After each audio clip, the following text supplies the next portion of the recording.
Hey everybody, I'm Curtis. And I'm Hannah. And this is Love at First Fright.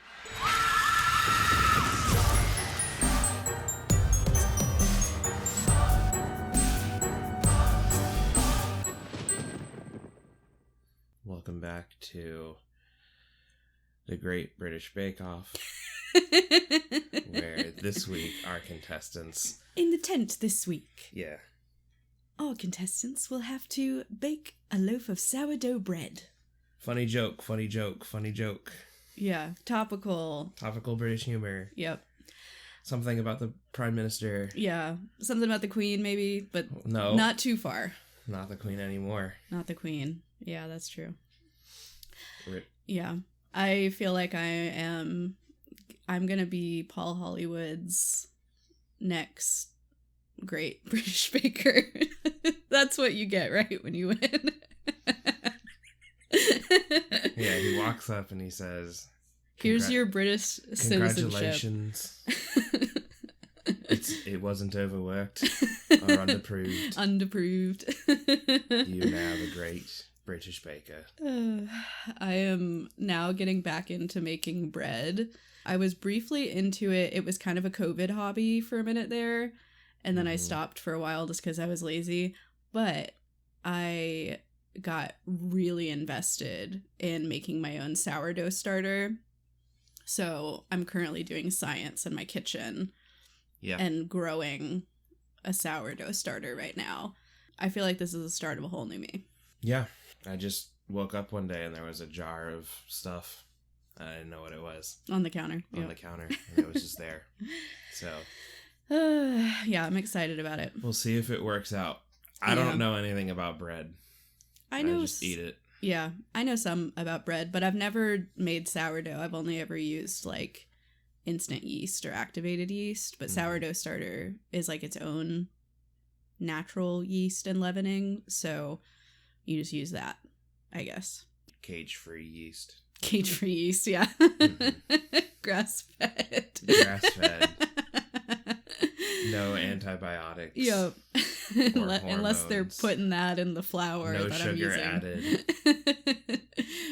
Vegan, non-GMO. 100% real fruit juice from concentrate. From concentrate.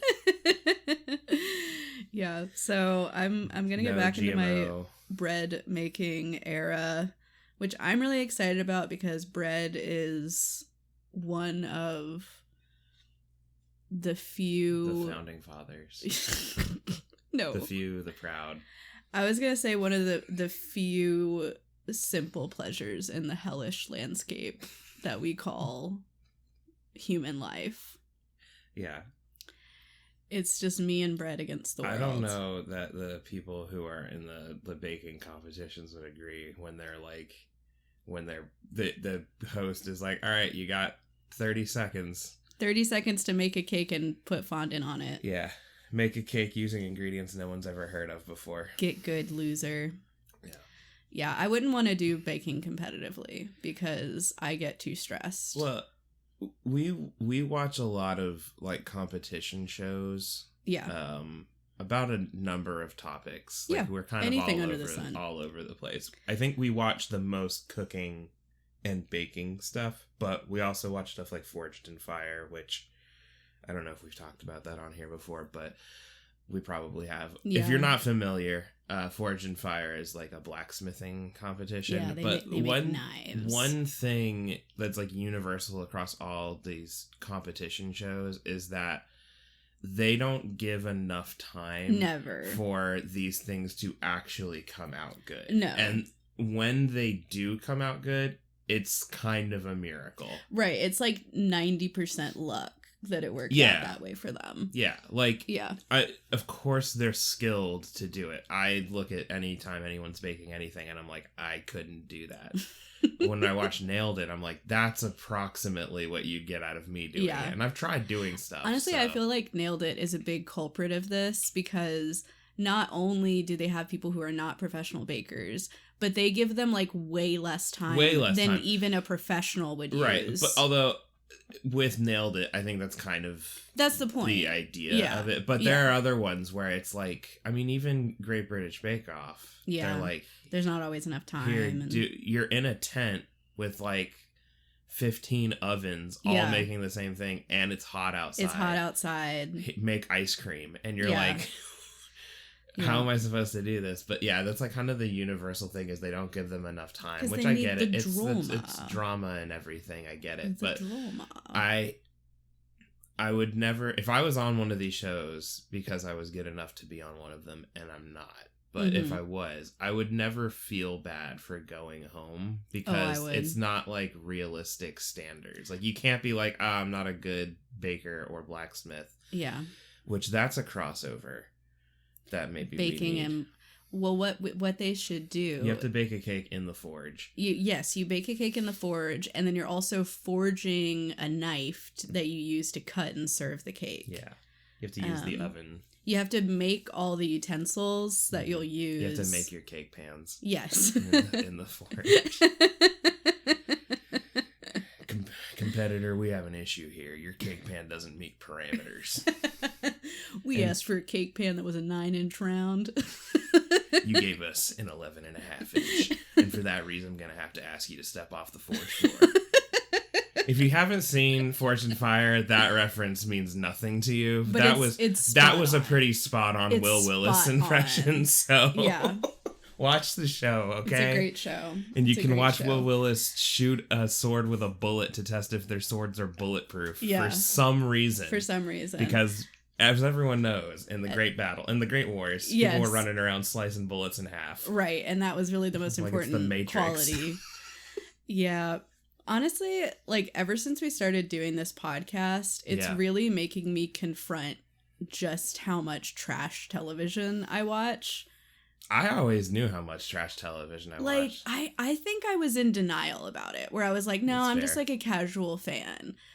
I spend like a lot of my time watching competition and reality TV. The secret is, I think most people spend a lot of their time watching trash television. Yeah. It's just not necessarily trash to them. Right. There are some things that they're like exceptions, right? Like if you watch like The Boys, or when Game of Thrones was like at its peak, like that's not trash television. Sure. Right? Like those are like cultural phenomena shows or whatever. Right.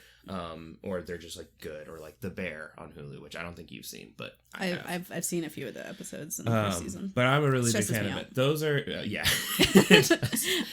that's happening in my head all the time. I don't need it. Hands. Yeah.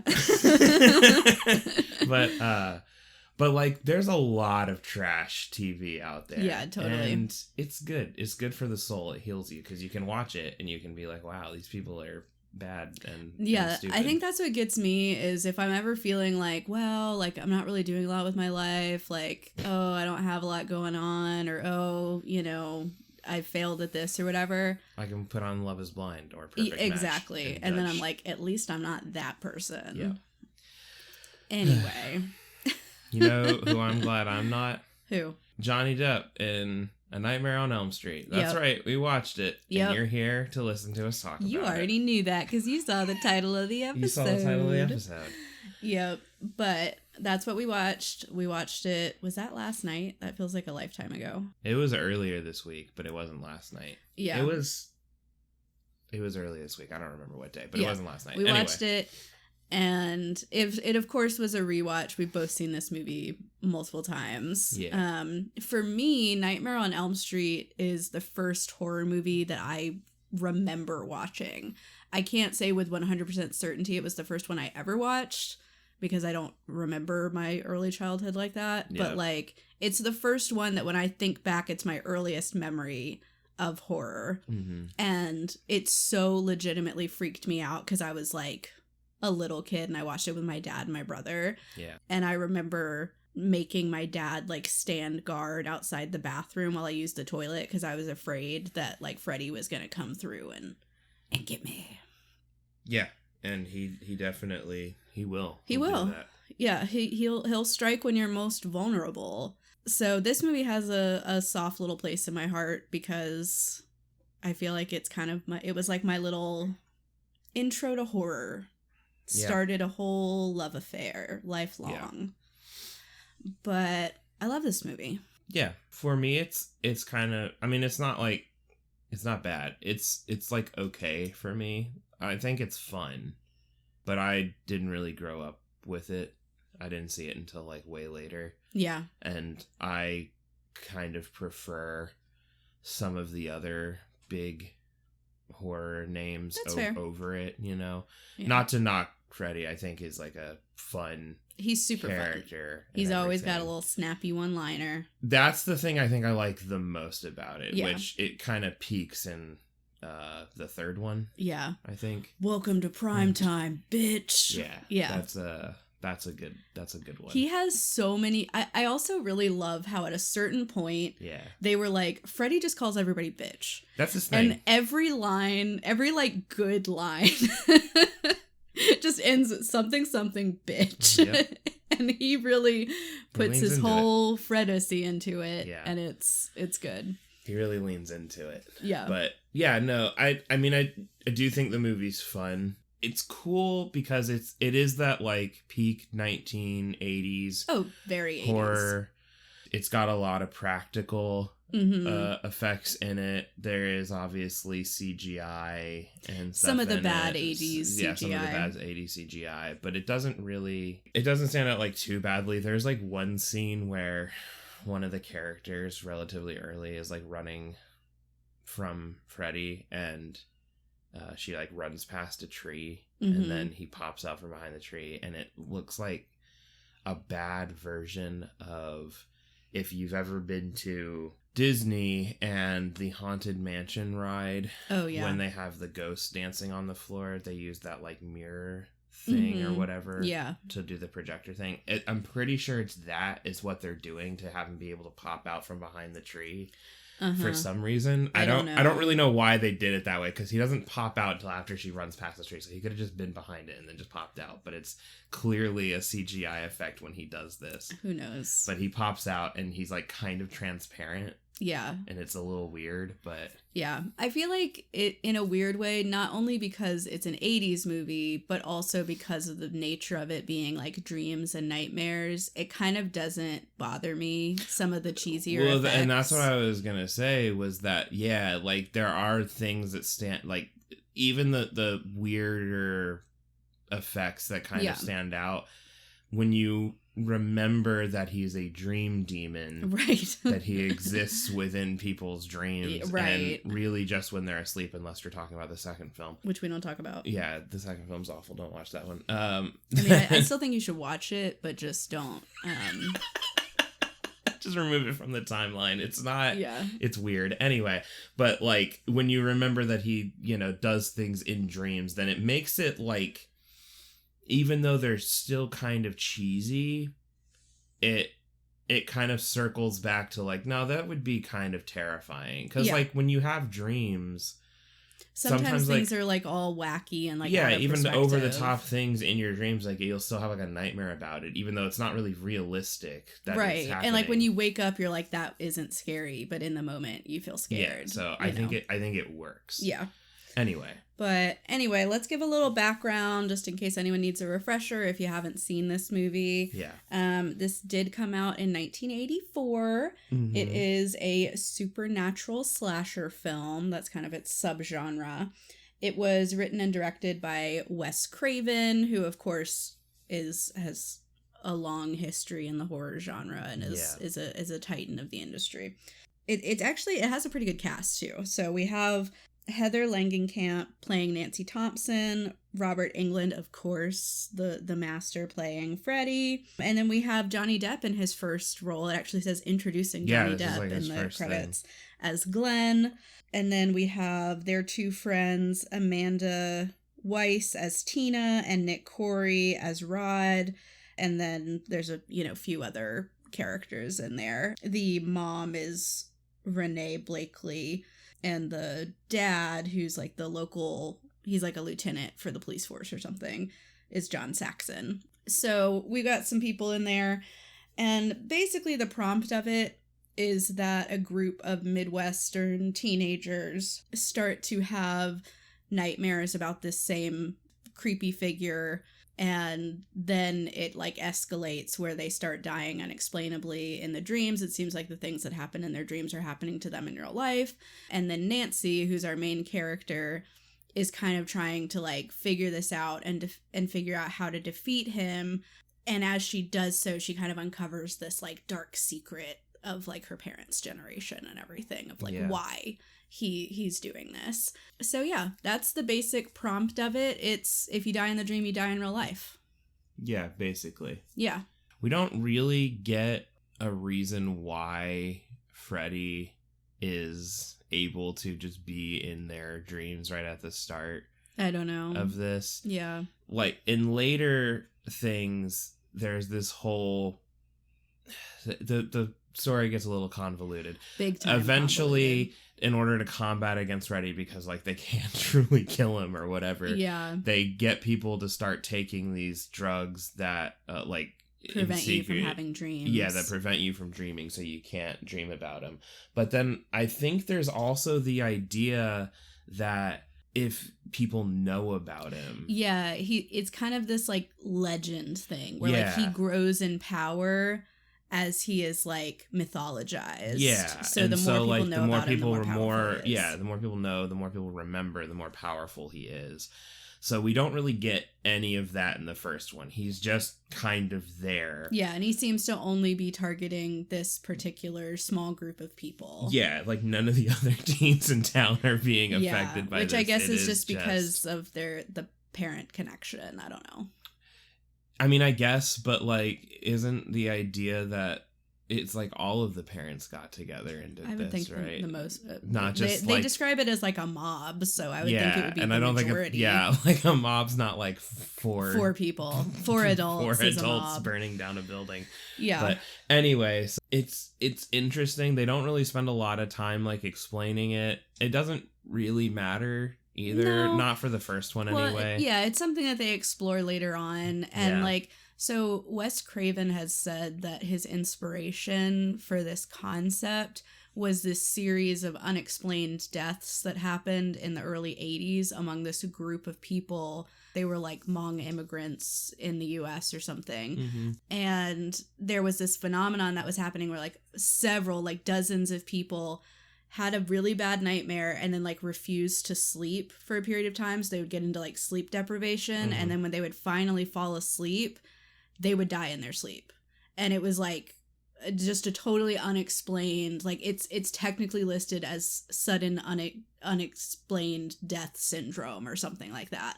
And he was basically like, what's that about? What's going on there? It's a dream demon. It's a dream demon, probably. Be. But yeah, it follows, obviously, this group of friends. We start out with Tina, is her name, the character, and she, I think we're immediately in a dream when the movie starts. Yeah, we have kind of a montage when the credits are rolling of Freddy, like, making his iconic knife glove thing. But the first part of the movie is immediately in Tina's dream. And she like almost gets got, and then she like wakes up and her mom is like, you either gotta cut your fingernails or stop having nightmares, because she has like these gashes slash through her nightgown. Where Freddy almost got her, I guess. And then she talks to her friends, and a lot of them are like, you're crazy, until they come over to her house like later that night for like a sleepover thing because her mom's out of town or something. She doesn't want to sleep alone. Yeah, she doesn't want to sleep alone. She's freaked out. And then she kind of gets the reveal that Nancy also had the dream about the same figure. And then Glenn is alluding to the idea that he's also had he doesn't say it outright. It's strongly implied because he says that he had a nightmare. Yeah. And then when they're talking about what happened in their nightmare, he kind of gives like a meaningful look to suggest that like but I don't think he wants to freak them out. Yeah. Like they talk about the man and he has a weird hat and a dirty red and green sweater. And he has this look of like, oh, I dreamed about that too. But he doesn't say that. And then Rod comes over. Yeah. And Rod's a bad boy. Yeah, Rod is a bad boy. Yeah. And he also explains that he does outright say that he's had a nightmare, but he doesn't explain this until later. He doesn't say it with the whole group. He just says it to Tina. Right. And he's like, boys can have nightmares too. You don't have a corner on the market. Yeah, on the nightmare market. Rod is so funny as a character because there's they're all freaked out having this like conversation, Glenn, Tina, and Nancy. Yeah. And then they hear this like screeching sound coming from outside, like right after they were talking about Freddy scratching his knives on stuff, which would absolutely dull those things, but he's a dream demon, so it doesn't matter. It's fine. In the dreams, it sharpens them. He can scratch his things on the walls and pipes as a treat. Yeah. But so they're like talking about this, and then like a screeching sound comes from outside, and they all go to look for some reason, and Glenn is out there, and he's like, I guess it was nothing, and then Rod tackles him. Right. And Glenn says something to him. I don't remember what Glenn it was. Glenn just like ribs him, like he just kind of complains about the whole thing, and Rod immediately whips out a switchblade. Yeah, he just pulled out a switchblade, and I'm like, whoa. What the fuck you talking about? And I'm like, holy shit. Yeah. Rod's crazy. This went from 0 to 1,000 so quick. Yeah. And then, so this is when Freddy gets his like first kill. Everyone kind of like goes to bed. Yeah. And but Tina falls back into a dream. And Freddy gets her. And this is like, we see Freddy in the first dream sequence at the beginning of the movie. But he's not really doing anything in that one. That's he's kind of just being menacing. Yeah, he's not doing anything that's like, I've got weird dream powers and stuff. He's kind of doing the thing where he's always around every corner you go to or whatever. He's just like building up the fear. But he's not like doing weird stuff or whatever. No, he's not doing weird stuff yet. In this dream sequence, when he comes back to get Tina, this is when stuff gets like weird. So like she hears like pebbles being thrown at her window, and I guess Freddy's just like he's just down there throwing pebbles. So she decides to go outside, but she doesn't put pants on or shoes. Yeah, and she ends up walking out into this like a fucking alley. Yeah, it's weird.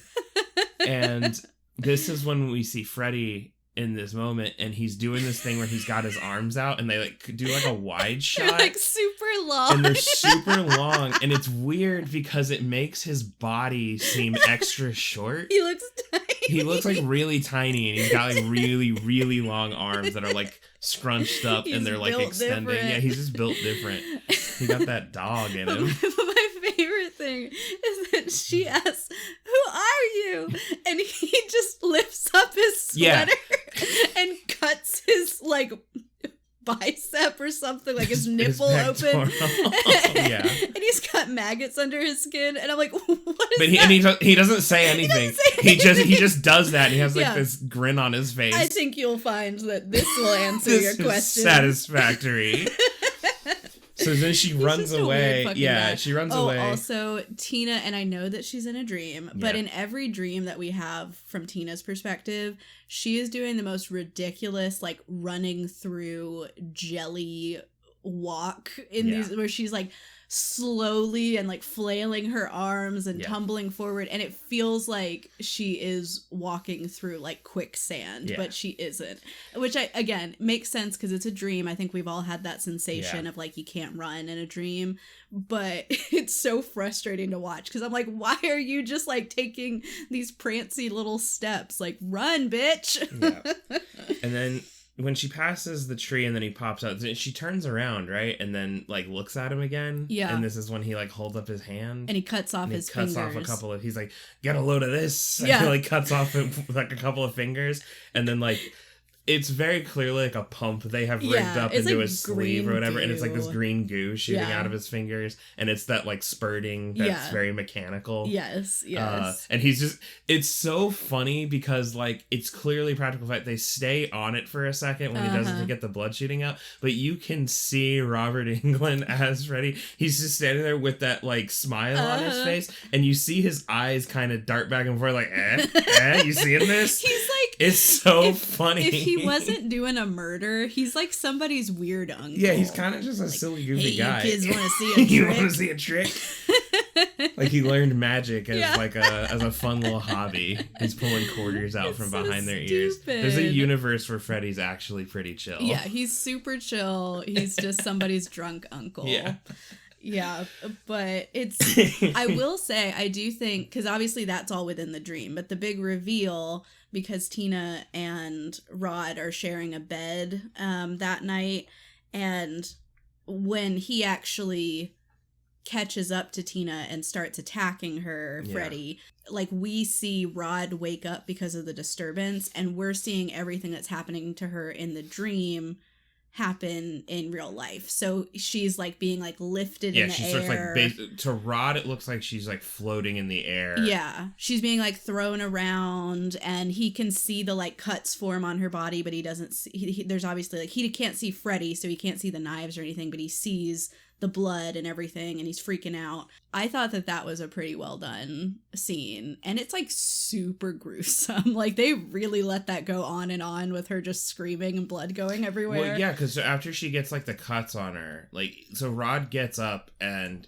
he's like, what's going on? And he pulls the blanket off because he seems like, because like Tina's screaming, but she's not awake yet, I guess. Yeah, she's still in the dream. She's still in the dream, and he pulls the blanket off, but he only sees her under there, and then she gets the cuts across her like abdomen, and then she gets lifted into the air and like pinned onto the ceiling, and she's like crawling around and rolling around on the ceiling, and then she eventually plummets back onto the bed, and there's like so much blood. It's crazy. There's a lot of blood in this movie. Yeah. And over 500 gallons. Yeah. Fun fact. Yeah. My favorite thing about this scene, it's so funny just because of Rod, and it's just Rod's reaction to it. You hear him being like, I'm gonna catch whoever did this. Yeah. And meanwhile, Nancy and Glenn have like woken up and they're trying to like get in the room, but it's locked. And when they finally get in, Rod's not in there. He's like opened the window and jumped out from the second floor. He's like, ooh, when I catch you.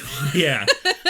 And so this leads kind of to the crux of the whole thing, where the police think Rod killed Tina, so they're looking for him. And then Rod does like the stupidest thing imaginable, which is he waits till the next day, and as Nancy is walking to school, he like grabs her just like on the sidewalk. Meanwhile, her dad is literally he like steps out with a gun and is just like, I'll kill you. Police, yeah.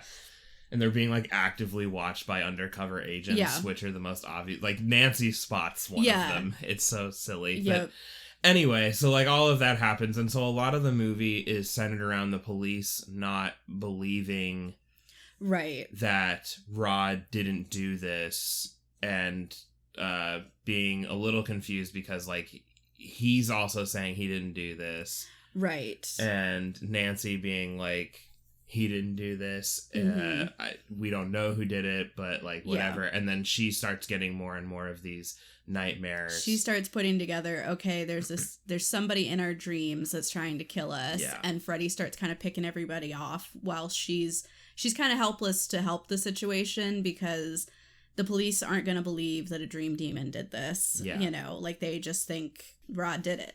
And so she's trying to figure out like, how can I stop this guy or bring him to justice, or like, what even is this fucking guy, you know?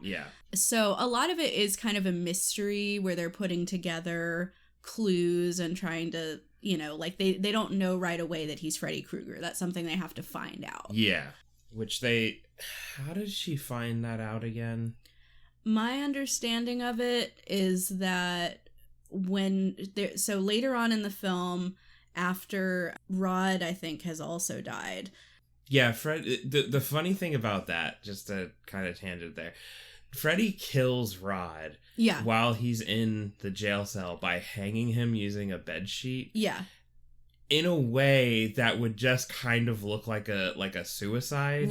So he's out of like guilt. So Freddy's like covering his tracks. Like he's like, oh, I don't want the police to find out. As though the police can do anything. He exists in dreams. Bullets do nothing to him. He could literally do whatever he wants. But yeah, that's just to add to the nobody believes you, Nancy, you know. But anyway. as Nancy becomes like more disturbed, she's not sleeping, you know, her parents are concerned, so they put her in this like sleep study to see what's going on. Yeah. And she has a nightmare during the sleep study, and when they go in to like wake her up because she's basically what they perceive as she's having like a night terror, she whips out this hat. Yeah. And she says, I pulled it out of my dream. She says, it's not a phase, Mom, and she puts it on. Yeah. She pulled it out of her dream, and inside the hat is That's like right. It F. says, Kruger it says or F. whatever. Kruger. Yeah, the hat doesn't like Freddy. No. So I just now got that. I was like, what does that mean? The little spirit pops out and says, thank you for freeing me. And then the hat disappears. Finally. I'm free. Yeah. But anyway. It's a weird movie. It's a really weird movie. But yeah, she pulls it out of her dream. And this is when she kind of starts to like confront her mom about stuff, because it seems like her mom, like when her mom sees the Kruger thing, yeah, she has a reaction to that. Yeah. And so Nancy is immediately like, you know who this is. Yeah. And I'm in danger now, and like you have to tell me what you know. And the mom is basically like, you're hysterical, you haven't slept, and I'm an alcoholic, and your father left me. And so she's just like, no help at all. they get into the confrontation in the kitchen, and her mom is like has made like coffee for herself or whatever, but then poured vodka in her coffee, and then Nancy comes in and there's just a cup that she makes for herself, not with the vodka. No. And she's a teen. Yeah. And she drinks it, and her mom's like, stop drinking that coffee. You have to sleep. And they get into a fight, and then it's not funny. Like, the action itself is not like funny, but just I guess the idea of it in the movie is her mom slaps Nancy, and it's just, I don't know what it is about like on screens, just one slap or punch. It's always funny to me. I don't know why. I thought it was kind of buck wild too, where I'm just like, okay, lady, like this is not helping. I don't remember fully, but I don't even think Nancy says anything. No, she does kind of say something a little she's basically calling her mom out on the alcoholism, where she's like, okay, so I guess you would just prefer if I'm like you and I get good and loaded. And that's right. She says get loaded, and she slaps her. She's like, don't talk about my alcoholism. It's the 80s. You can't confront that. I'm a housewife. So I understand she was being a little smart mouth, but still, you don't slap your children. So her mom's holding out on her. Yeah. And she's trying to figure out, you know, who is this person and what's the connection. This does eventually lead to her mom deciding to tell her the truth. And when she's like fully drunk. Yeah, she's completely drunk off her ass. And what the mom explains is that years before, there was this man named Freddy Krueger who was a child murderer. And he was convicted, but then it got overturned because there was some kind of minor technicality. Yeah, with and so he walked free. The court, so he was out. And I don't know why they didn't just fucking do it again, charge him again. Double jeopardy. But if it got overturned, then double jeopardy. Okay. But you can't have Alex Trebek get you twice. That's the rule. But anyway, so the parents decided to take justice into their own hands. Yeah. And they like cornered him in this like abandoned warehouse where he used to hang out, and like burned it down with him inside. Basically, their goal would be to protect the kids and to get retribution for, you know, what happened. And they have essentially tried to like cover all this up and make it one, to protect themselves so that they don't get in trouble for doing a murder. But also to like protect the kids and not like let the kids know what happened. And I guess to like prove that she knows what's going on, although Nancy is like so deep into this that I don't think she would have required like physical evidence of it. Her mom brings her to the basement in their house, and she whips out the glove out of the furnace. And I was like, why do you have that? I took a little souvenir, I guess. Why wouldn't you just destroy it? Took a little souvenir. Like, that's psychotic. Yeah. Like, I understand, I can follow the reasoning of being like, no, this was a child murderer. Yeah. And we're going to kill him. This guy's a piece of shit. Yeah. But to keep a little souvenir from it, be like, how did you even get it? I guess they waited until it was ash and went in and nobody called the fire department to get alerted or nothing? Nobody was there? They were just like, all right, we're going to wait several hours for this building to fully burn down, and then I'm going to go in there to check to see. Just make sure that he died, you know?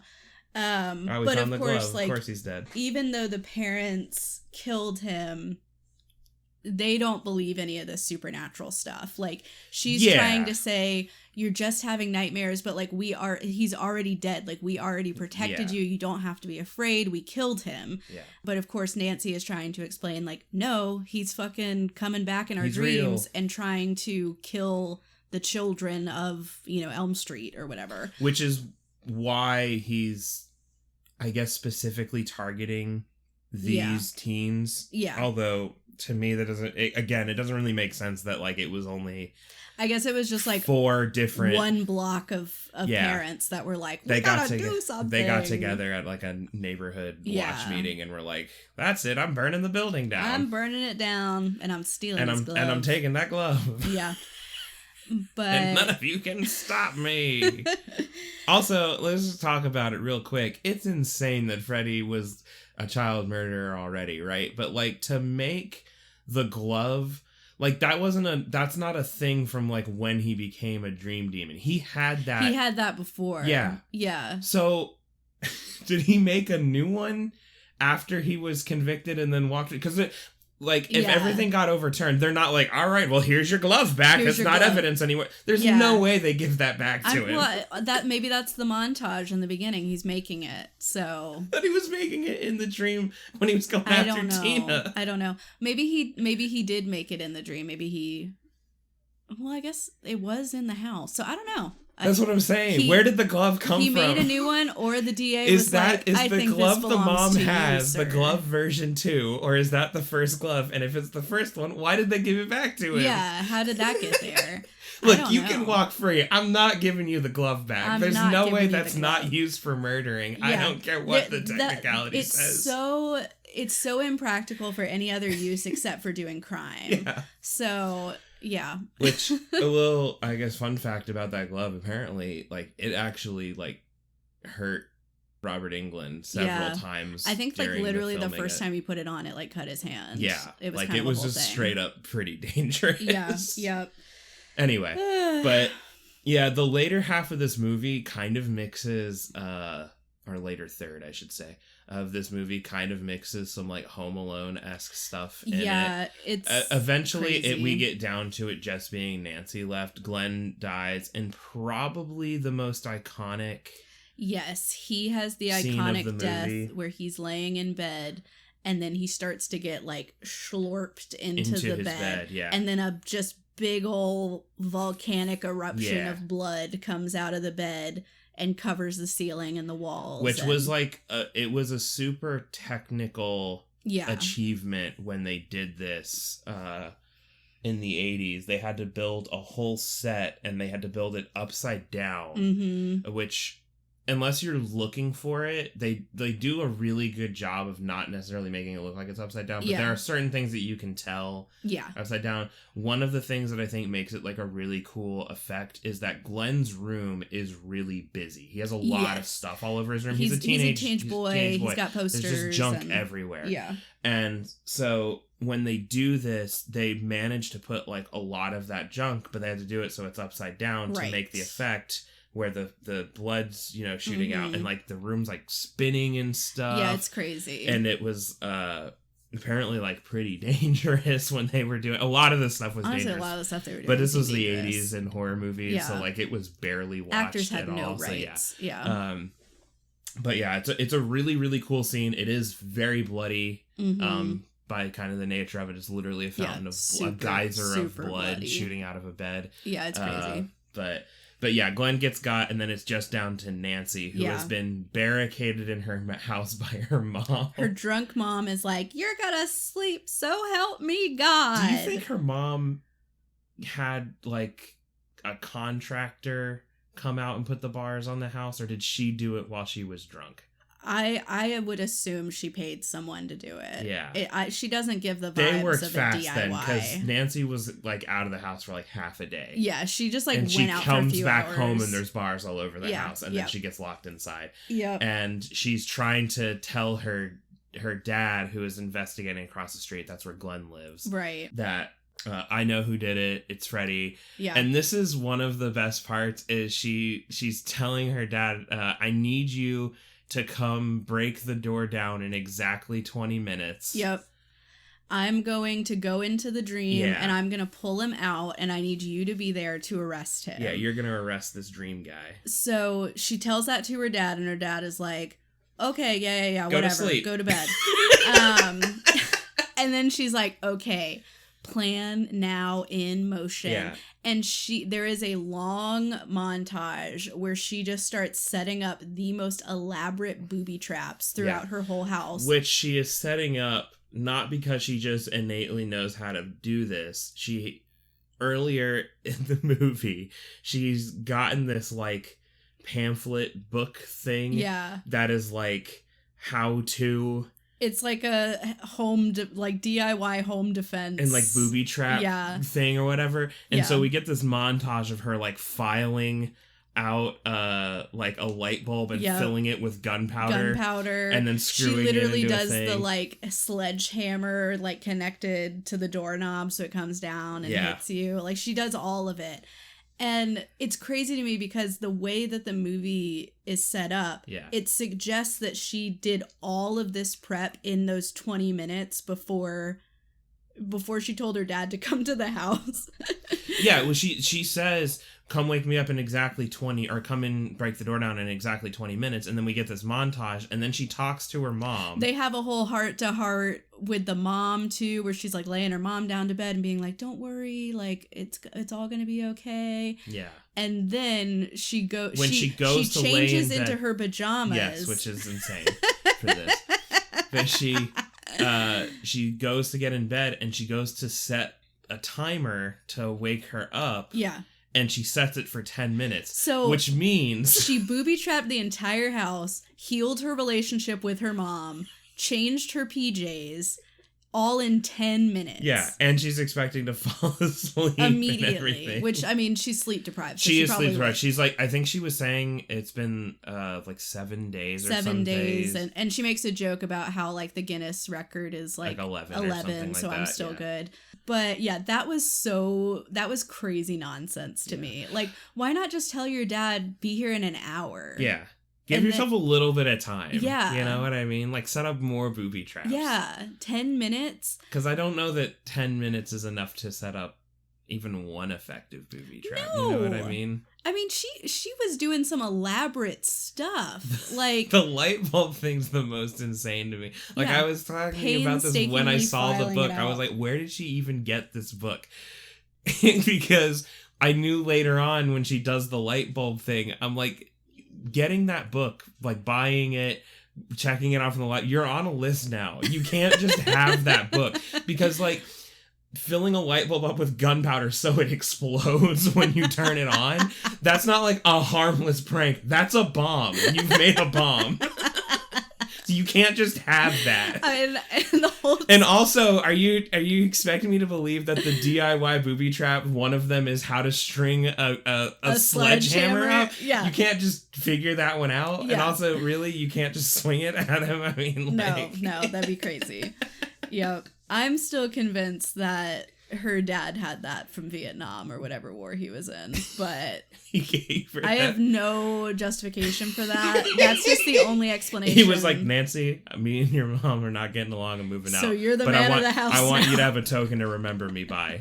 And he gives her a booby trap book. And she's like, I'm never going to use this, Dad. Thanks, Dad. It's so stupid.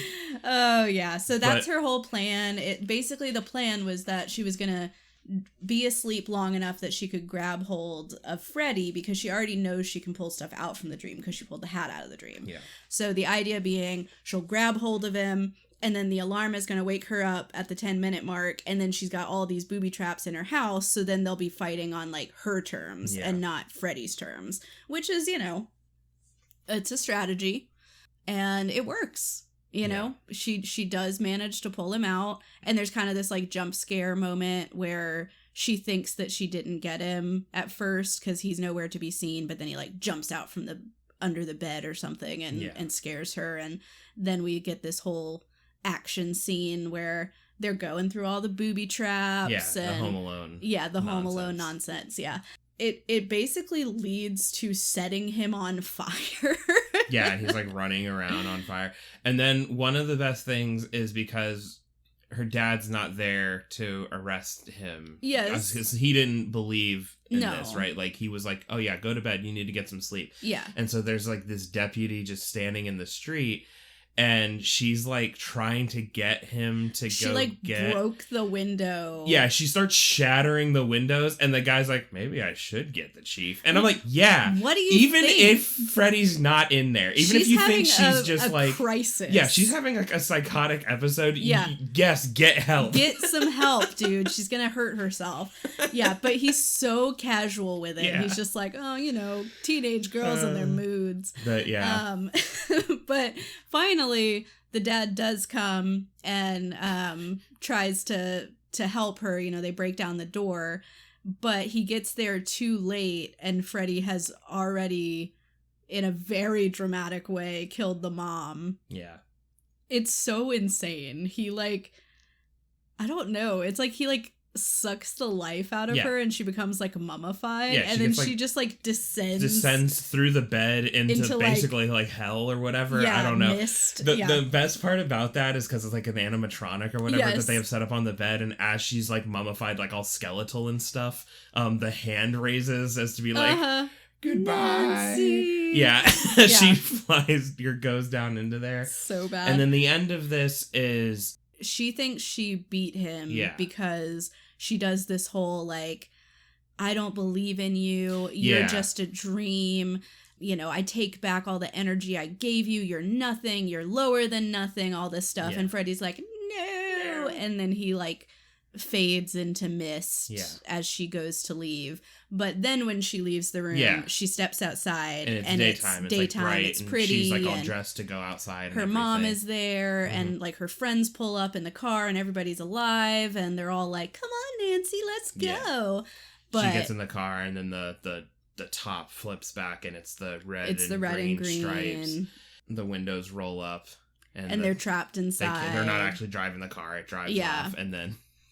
And then the mom is standing at the door, just like looking waving, fondly just like, at them. Yeah, kids. Until the little window that's in the door gets broken through, and a hand comes through and grabs her in. And she is so clearly a mannequin or like a blow-up doll in that moment. Yeah, there's a cut, and when they do the cut, she's been turned into like a mannequin or blow doll or whatever, and he just yanks her through the window. It's so nothing. Silly. It's the ending, I think, is probably the worst part of this film. Yeah. It's interesting because my understanding is that Wes Craven's original ending was kind of a happy ending where to some degree Nancy does defeat him by like not believing in him anymore. But then the studio was like, well, we want to leave this open for sequels. Mm-hmm. And so they were like, we should do an ending where Freddy wins so he can keep going. And then I guess this was kind of a compromise of, like, introducing the idea of defeating him, like, psychically. Yeah. But also, like, still leaving it open where he wasn't fully defeated so that they could keep going. I personally just think it's a little confusing. From what I was reading about it, like the way that it's, I guess, supposed to be kind of interpreted is that it's like a dream within a dream within a dream. Like it is convoluted and like weird and a little stupid. Yeah. But I think it does kind of work because one of the first thing, obviously the first thing we see in the movie is him trying to get Tina. Tina wakes up. But then when they're on their way to school in the car, the red car that Glenn drives or whatever, there are these 2 or 3 girls or whatever playing like jump rope. Yeah. And this is when we hear the kind of the iconic 1, 2, Freddy's coming for you. Right. And when we see them, there is like this misty kind of fog, and it has a like dreamlike glow, and it like pans over from them as they're driving up the street. And I think this is meant to suggest that the entirety of the movie is actually a dream. So like none of it really happens, because otherwise the ending also doesn't really make a lot of sense. Because we know Nancy survives. Yes. She's in one of the sequels. She's in 3. Yeah. She comes back in that. So like, I think it is just because like one of the last shots that we get is also those girls playing jump rope again, singing the song again, which I think is again just supposed to indicate all of this is a dream. Right. So the entire movie's runtime is a dream. Yeah. Which does kind of explain why like certain things happen the way they happen. Like Freddy seems to be able to like affect other things even though they're not always asleep. Right.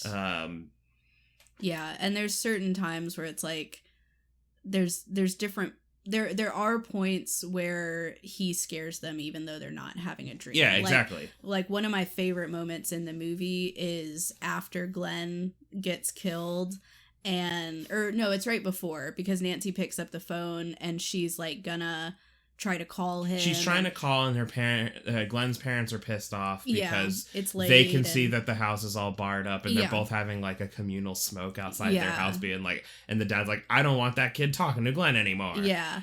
And so like she gets pissed and like rips the wire out of the wall, but then the phone starts ringing, so she's like, oh, and then she goes over and answers it, and it's Freddy, and he says, I'm your boyfriend now, Nancy. And then we see this shot where like the bottom of the phone that you talk into, it has like changed to look all fucked up and gnarly, and it's his tongue going, ah. Yeah, it's really silly. It's literally the best thing ever. But she definitely wasn't asleep. Yeah, no, she wasn't asleep, because the whole point of it is that like she realizes what's happening to Glenn. Yes. And she's trying to like prevent it and everything. So like clearly either Freddy doesn't actually have to wait till they're asleep, or this is all... Everything is a dream. Everything is a dream. And I wouldn't be surprised if they're just not following the established rules. It's the 80s and it's the Wild West. They can do whatever they want. They're doing whatever they want. But I do think if you read it as the whole thing as a dream, a lot more of it makes sense. And Freddy is just toying with them because he knows he could just kill them whenever he wants, kind of a thing. Well, and also we kind of have as the franchise goes on and we learn more about this whole component of like he gains power as people believe in him. Yeah. It kind of makes sense that he would take his time because he wants to be a legend. Yeah. You know? Yeah, and I think especially like you said, as the kind of the series goes on, like it kind of incentivizes him not to just like kill people, but instead to let some of them start talking about him to terrorize other people. Because if it is dependent on people knowing he exists, then he wants other people to find out about him so he can go into their dreams. Exactly. So he could just easily kill these people, because the thing is, like, as soon as they fall asleep, you're just right there and just stab. Like you don't. That's it. You just do a stab. But he never does that. No. He always builds up the tension, and he has his little jokes and all that stuff. He's just having fun. He's having a good time. But yeah, I mean, such an iconic horror villain. Freddy, and then maybe like Chucky from Child's Play, they kind of have this similar energy of being these like, smart ass, like quippy one-liners. Well, they're villains that like actually talk, because like, and they're like funny. Yeah, like the trope before this is Michael Myers who doesn't say anything, and Jason doesn't say anything. Who doesn't say anything. Yeah. So like, but they're the opposite, where they're like these showmen who are always like yucking it up while they're also terrorizing. Personalities that are more than just stabbing. Yeah. Yeah. So anyway. Yeah. Do you want to do our rating? Yeah, we can rate it. I think my rating was a little bit higher than yours. So I came up with my average for all the categories ended up just being a 7 straight up. Oh, okay. Then you're just 0.2 higher than mine. And yeah, it looks like yours was a 6.8, which gives us a combined average of a 6.9. Yeah. And I think that's fair. I will say I love this movie. 6.9 feels low, but I'm just trying to be fair based on like the genre as a whole. I also like, I think this is one of those franchises, and I think maybe it's not as rare as I was going to say, because like I'm immediately thinking of like the Friday the 13th Part 6 as also being an exception to this. Mm-hmm. But like the third one of Nightmare on Elm Street, Dream Warriors, I think is hailed as probably the best. That movie rules. Of them, and I would agree. Like if we're going to rate them, Dream Warriors will get a higher score because I think it's more entertaining. Yes. They lean more into the idea super campy. Of Freddy and like what he can do in a very similar way that the sixth Friday the 13th movie kind of leans into the campiness of it. Now they don't all do that. Like Halloween, I think, suffers pretty massively the longer it goes on. Oh, big time. Those movies get... So, like, yeah, 6.8 from me might be a little low. 6.9 might be a little low. But I think if you compare it to, like, the third one, I think it's on par, because I think the third one is easily better. And honestly, I think anything that's, like, over a 5 is still worth watching. Generally, Usually there's just... It's one of those things of, like, again, it's the reason we made the scorecard, because... a movie might be super entertaining, but it might have absolutely terrible acting and visuals. And so then it's going to fall somewhere in the middle, you know? And that's just kind of how it is sometimes. Like some movies are still really fun and really entertaining and worth watching, but they may not be as like technically good as other films. So I still think it's worth watching. I have a lot of nostalgia for this movie, so I know I'm a little biased, but it's a great movie. Freddy's a great villain. Yeah, I mean, I think it's a fun movie. So like, whatever, our scores be damned. It doesn't really matter. Watch it anyway. I think it's good, and it's definitely a foundational like horror. Oh yeah, movie. It had a huge influence on the genre for sure. But anyway, did you have a scariest moment you wanted to go over real quick? Probably. The Glenn death scene is probably the scariest, purely for the amount of blood that is in it. It's not really scary. Like, you don't see anything happen to Glenn. He literally gets pulled into the bed. Like, he's laying on the bed and asleep, and he just gets butt first kind of dragged down into the mattress and absorbed, and then just a geyser of blood shoots out. So you don't actually see him get like cut up or cut open. Nothing happens to him on screen. It's just geyser of blood. So if you're like uncomfortable with blood, that scene's a little rough. My scariest scene, and I'll just go over it briefly, is after Tina has died and Nancy goes back to school, and she falls asleep in class.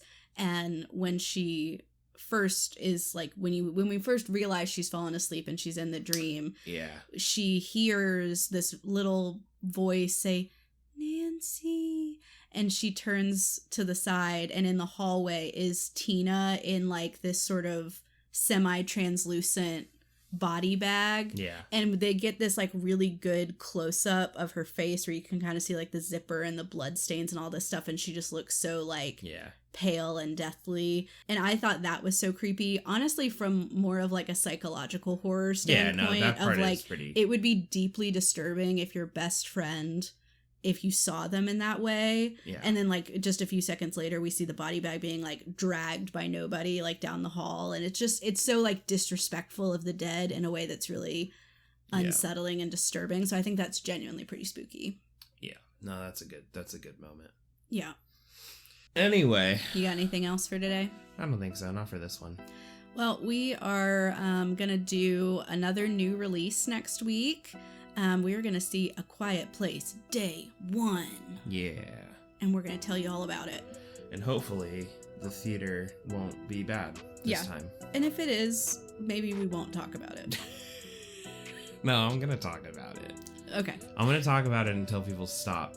We have to bring shame back. Slowly, the course of this podcast is going to change from us talking about movies and shift into us talking about theater movie-going etiquette. Yeah. It's just the 101 on how to Bring do your that. own snacks. I don't care about that, right? Like the Yeah. snacks and stuff at the movie theater are really expensive. Totally. Don't package them in tin foil. No. You know? Yeah. Or like a fresh bag of chips or something like Yeah. that. Nobody needs that. Oh, man. And of course, we're continuing to accept suggestions. If you have movies that you want to hear us cover, please do send them our way. You can email us. It's firstfrightpod@gmail.com. You can also visit us on social media. We're on X, we're on Facebook, we're on Instagram. It's @firstfrightpod, or on Facebook, it's Love at First Fright. So yeah, send us your suggestions, send us your feedback. What'd you think about Nightmare on Elm Street? Did you like it? Did you like it when he cut open his pectoral muscle and there were a bunch of bugs? Was that fun for you? Little maggoty guys. Yeah. His blood's green, I guess. It's green. I think that's all we have for this week. Thanks for listening. You got it. You do it. It's your... Yeah. Okay. I was about to do it and I was like, that feels wrong. You could do switch it up on him. No. Okay. Well, anyway, as always, scare well. See you next time. Bye.